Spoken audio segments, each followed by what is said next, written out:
nuevo con ustedes aquí en Con todo y Pensini Globovisión. Tenemos un próximo invitado, es diputado de la Asamblea Nacional, es Eudoro González y es en representante del Parlasur. Eudoro, ¿cómo estás? Muy buenas tardes, gracias por Muchas estar con buenas nosotros. tardes, gracias a ti por la invitación. Bueno, tenemos que hablar de algunos temas que seguimos con el tema internacional.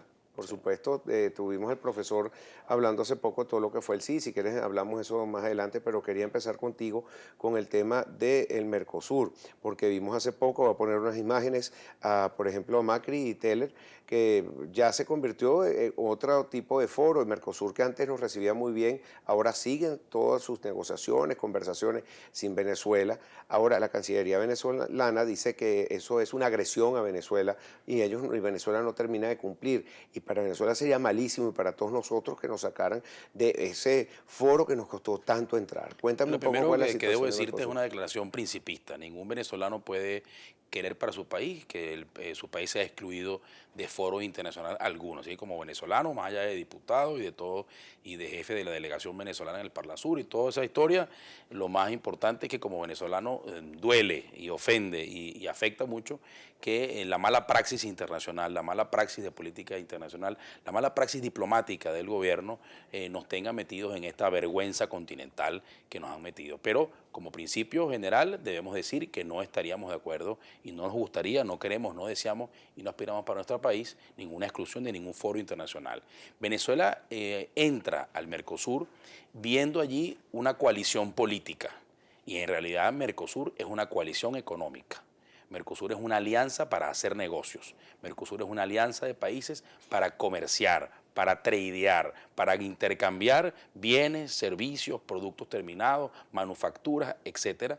Y Venezuela entró allí en una condición de alianza política, que no está mal, que hayamos buscado una excusa para entrar. Lo que no hicimos fue la tarea de convertirnos también en socio comercial de los demás países miembros del bloque.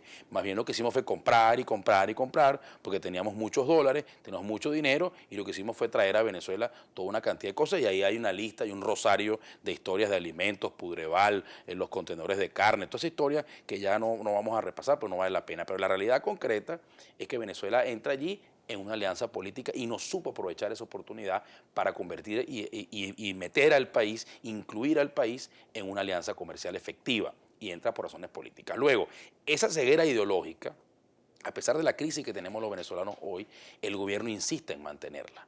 Y esa ceguera ideológica es la que el Mercosur de hoy y también el Mercosur de los aliados de Chávez, lo que pasa es que ellos nunca dejaron de hacer negocio.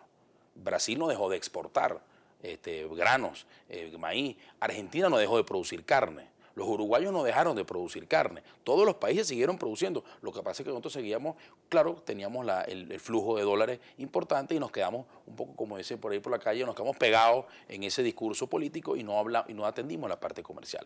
En la actualidad tienes un bloque y unos países en el Mercosur que quieren hacer negocios con las grandes potencias, como es lógico. Quieren firmar un tratado de libre comercio con la Unión Europea. Quieren tener buenos tratos con la Alianza del Pacífico. Y Venezuela sigue ideológicamente pensando que ese es el mundo multipolar, que lo quiere destruir y tal, la conspiración multimundial, multigaláctica y multilateral que el gobierno siempre denuncia, que hace que el Mercosur diga, bueno, este socio, este miembro, no está alineado con la forma de actuar y la forma de trabajar que tenemos los demás. Sí. Y ya Venezuela no puede darse el lujo de imponer ninguna agenda política porque no tiene la fuerza, no reúne consenso, no reúne en torno a sí aprobaciones, más allá hace todo lo contrario políticamente, internacionalmente, diplomáticamente, de manera torpe, va a este foro a insultar a los miembros, a insultar a sus pares, etcétera, etcétera, etcétera. Y eso es la que estamos pagando la factura de que el bloque no nos quiere que estemos allí por de momento, ¿no? Me salgo un poco del tema de Mercosur, pero después volvemos porque es un tema que también traté con el profesor que llama mucho la atención, porque sí tiene algunos aliados que no dice que es el imperio, que no tiene ningún conflicto, que es China. Y China había prestado más de 60 millardos de dólares a Venezuela, de los cuales ahora solo tienen 20 y ya dejó de ser prestamista de último recurso. De hecho, y vuelvo a repetir el tuit que escribió el presidente de la Asamblea Nacional, Henry Ramos Lupe, el fin de semana, que dice que China dejó de dar préstamos a Venezuela porque viola la Constitución. Yo quisiera que tú me ampliaras este tema, por favor. Bueno, mira, yo creo que hay un amigo mío que conoce mucho el tema de los chinos, ¿no? Y los chinos son chinos, y su primer interés es China, y su primer asunto es China. Venezuela creía, o el gobierno del momento creyó, que eran los hermanos chinos, los socios, los panas, por esa costumbre que tenemos los venezolanos de ser tan llanos en el trato con las personas. Ahí lo que se hizo fue un negocio. Ellos adquirieron unos commodities a futuro, petróleo, adquirieron unos compromisos para financiar unos proyectos aquí en Venezuela, supuestamente de expansión, ferrocarriles. Debemos recordar, El Tren Bala. debemos recordar, Pero esas son corporaciones el gran, privadas, no es el gobierno. Sí, claro, pero esos proyectos se financiaban con los dineros del famoso fondo chino, que era dinero que ponía el Estado chino a favor de Venezuela, prestados contra el petróleo que nosotros enviamos y seguimos enviando, y vamos a tener que seguir enviando por mucho tiempo para pagar esa factura grande, pero aquí los proyectos no se ejecutaron. Y también el gobierno de ese país dice, bueno, pero ¿cómo que te mando un montón de plata para hacer un tren? No hay tren, no hay ni siquiera ni las esclusas, ni los bancos, los pies sentados, eso con lo que nada, no hay nada. No está ni la plata, no hay ni lial ni lopa. Se perdió todo lo que pusieron los chinos. Entonces, con lo cual es un país que ve en riesgo su dinero y decide decir, bueno, hasta aquí no te doy más, porque tú no me ofreces ninguna garantía de transparencia, no me ofreces ninguna garantía de que eso se termine, de que esos proyectos se ejecuten y que mi dinero vaya a donde yo lo estoy poniendo. Al final del día es dinero del gobierno, pero no es prestado. Hay que pagarlo y hay que devolverlo en petróleo. Lo que le hemos dicho a muchas de estas personas es que tienen que tener mucho cuidado con cualquier deuda nueva que se contrae con la nación, porque hay un tema legal.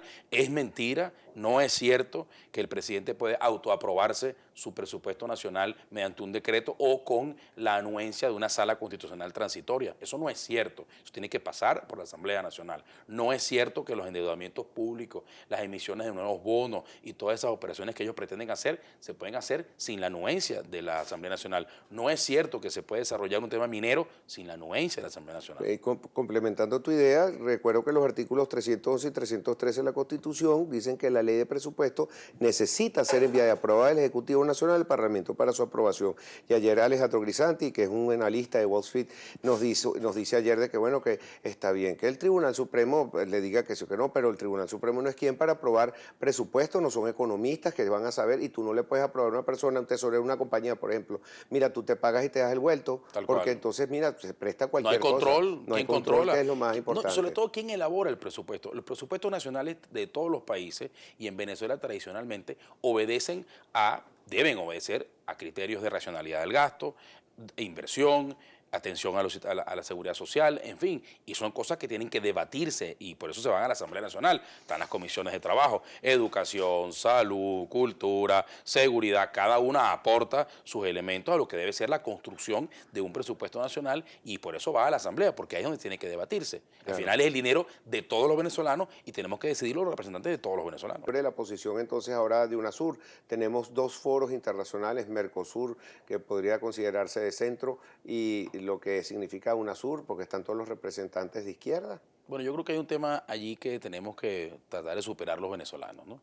Y es que el gobierno y sus representantes cada vez que no encuentran un argumento sólido con el cual dar una explicación a la grave crisis que tienen los venezolanos, porque no olvidemos, mientras tú y yo hablamos y mientras todo esto pasa y mientras el discurso pasa, la gente lo está pasando fatal, medicina, alimentos, educación, la calle, transporte, es decir, el venezolano vive un verdadero drama. Hoy el venezolano de a pie, y el gobierno cuando no consigue ningún argumento, entonces la ideología, la derecha, la izquierda, la derecha, usted es que la derecha tal o la izquierda tal. La realidad en el fondo es que UNASUR es un foro más político y por supuesto de mucho menos relevancia que lo que puede ser Mercosur. Mercosur es una alianza consolidada, como es la Comunidad Andina, por ejemplo, de la cual un capricho del gobierno de turno nos sacó a porrazo de una comunidad andina que fundamos, que construimos los venezolanos. Y hasta más cercana. Y más cercana, pero por supuesto. Los mejores profesores y eruditos juristas que tuvimos en Venezuela durante las últimas décadas fueron los fundadores de un bloque muy potente. En fin, el caso de UNASUR es una cosa más ideológica, más montada a la sazón y la necesidad que tenía el gobierno, el presidente difunto Chávez. ¿Hasta cuándo hay presidencia en ser líder continental de cuantas cosas se podía imaginarse. Bueno, él renuncia, él anuncia que se acaba su periodo y una prórroga hasta enero, no sabemos quién viene. Esa decisión la toman los presidentes de la UNASUR, donde también tienen un problema. Que ahora está Perú, que es un player distinto al tema ideológico, está Argentina, está Brasil, es decir, ha cambiado un poco la realidad de los grandes, de los pesos pesados de ese bloque. Y Venezuela no tiene tanta influencia. Bueno, ya, no, ya la ha ido perdiendo, tan la ha ido perdiendo que no pudo conseguir ni imponer un sustituto para Samper, ni incluso dejar a Samper, porque esa era una teoría, que Samper pudiera reelegirse por un periodo más y Venezuela no. Venezuela viene un poco de golpe en golpe en el tema internacional y no es culpa de ninguna guerra mediática de nadie, porque no ha sido una guerra mediática la que envió a la canciller a Uruguay a insultar a los cancilleres de Mercosur. No fue el imperio, no fue la CIA ni ninguna cosa secreta en un laboratorio de saboteo. Fue ella por su propio medio que llegó a Uruguay a insultar a los cancilleres. ¿Qué les dijo?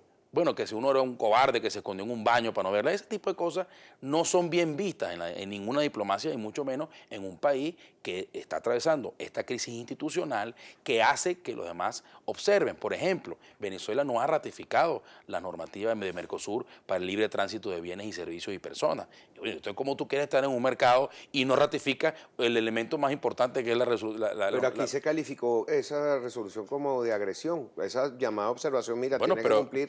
pero ¿cómo hacemos intercambio comercial si no puedo pasar libremente por tu país? Pero es una agresión. No, que va a ser ninguna agresión, ninguna, es una norma, es un documento. Venezuela no ha ratificado, por ejemplo, la normativa vinculada a los derechos humanos. ¿Por qué se niega? Mientras los demás países sí. Venezuela no ha ratificado una cantidad de normas en Mercosur, pero básicas como esta que te estoy diciendo: libre tránsito y comercio, libre tránsito de personas, el tema de la residencia de los extranjeros y nosotros en esos países. Bueno, pero si quieres de verdad para estar en las normas, cúmplela. Sí.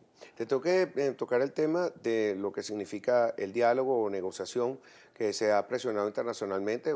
Repito lo que dijo Monseñor Giordano: Vaticano está preparado para mediar en diálogo venezolano, a pesar de que Monseñor Diego Padrón diga que Venezuela no está, que el gobierno no quiere ninguno de este diálogo. Pero tú, como participante de la MUD, me gustaría saber tu opinión. Vimos unas declaraciones muy duras de hace 2 fines de semana de JJ Rendón, que causó una gran polémica, pero una reacción también de parte de la MUD que yo aplaudo, porque llamaron a distintos sectores del país, los hemos retratado, por ejemplo, a Chugo con Juan Pablo Larquiaga, con Industria, vimos con Secomercio, se reunieron con Fede Cámaras, con distintos factores de la sociedad, trabajadores, todo, cosas que tienen que ser incluyentes. Y lo decía JJ Rendón, no creo que haya sido consecuencia pero eso tiene que ser parte de ese diálogo. Yo quiero saber tu opinión al respecto, por favor. Fíjate, cada vez que el gobierno se ve en una coyuntura política complicada, difícil, que tiene la cosa cerquita, la cosa chiquita, saca del sombrero el diálogo. Entonces, ese fin de semana que tú aludes, amanecieron lunes, martes, miércoles, diálogos, los principales, desde Maduro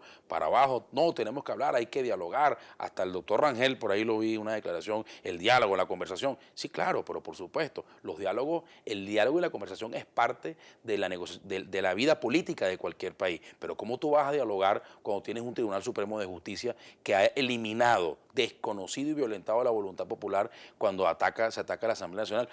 La Asamblea Nacional mañana saca una resolución, un acuerdo por el Día Nacional de una flor y es inconstitucional. Pues, eso no puede ser.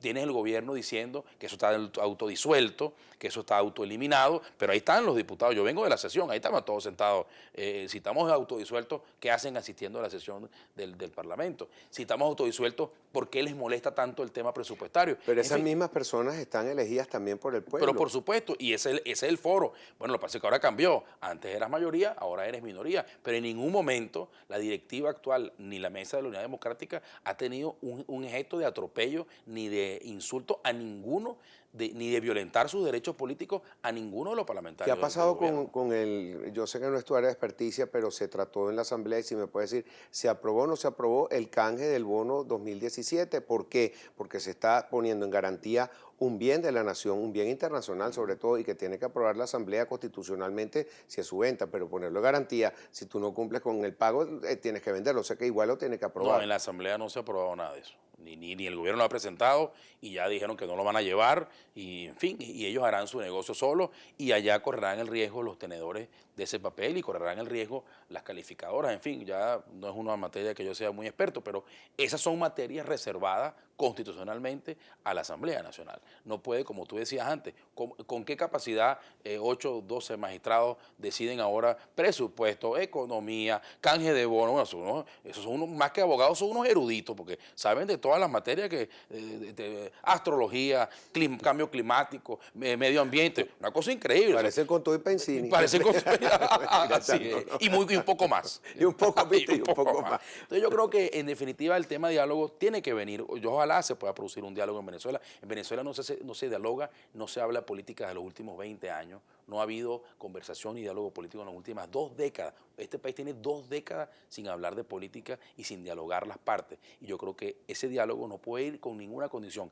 ni del gobierno que dice, bueno, vamos a sentarnos, pero usted no puede hablarme de presos políticos, usted no puede hablarme de referéndum, usted no puede hablarme de elecciones, no puede hablarme, bueno, entonces, ¿de qué vamos a hablar? Esos son los problemas que tienen los venezolanos. Si no se produce un cambio de modelo de sistema político, no va a haber un cambio real en la sociedad. Y la alternativa democrática lo que está buscando es un cambio de modelo, un cambio político que permita un cambio económico, que ese cambio económico le dé a los ciudadanos un poco más de respiro y una vida más digna como la que se merecen todos los venezolanos.